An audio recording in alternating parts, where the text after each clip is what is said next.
తీన్మార్ మల్లన్న తెలంగాణ రాజ్యాధికార పార్టీ అని అయితే ఒక పార్టీ ప్రకటన అయితే అనౌన్స్ చేయడం జరిగింది.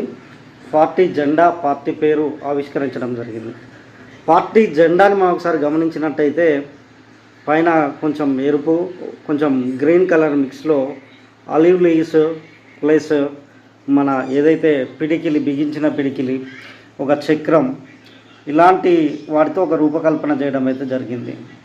ఇది మనకు సిమిలర్గా కనిపించేటటువంటి ఈ యొక్క పిక్చరైజేషన్ ఏదైతే ఉందో కొంచెం ఆఫ్ఘనిస్తాన్ జెండా లాగా, లేకపోతే డిఎంకే జెండా ఫ్లేవరు అనేది అయితే మనకు ఆ జెండాలో కనిపిస్తుంది. అదేవిధంగా గ్రీన్ ఫ్లేవర్ అనేది మున్నూరు కాపు సంఘానికి సంబంధించినటువంటి ఒక కలర్గా కూడా మనం చూడవచ్చు.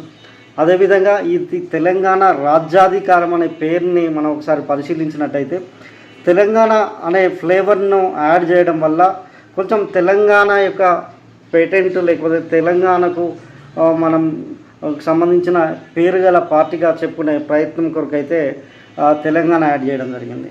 రాజ్యాధికారం, తెలంగాణ రాజ్యాధికారం అనేది పెట్టింది. కానీ అక్కడ గమనించాల్సిన విషయం ఏంటంటే రాజ్యాధికారం అనే విషయంతో బీసీ అనే వర్డ్ లేకుండా తన యొక్క స్టాండ్ ఏదైతే ఉందో రాజ్యాధికారమే లక్ష్యం అన్నట్టుగా, తెలంగాణ రాజ్యాధికారం తన లక్ష్యం అన్నట్టుగా మన తీన్మార్ మల్లన్న పార్టీ అయితే స్పష్టంగా కనిపిస్తుంది.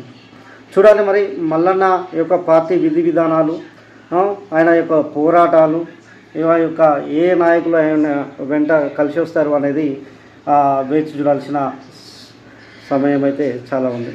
చూద్దాం.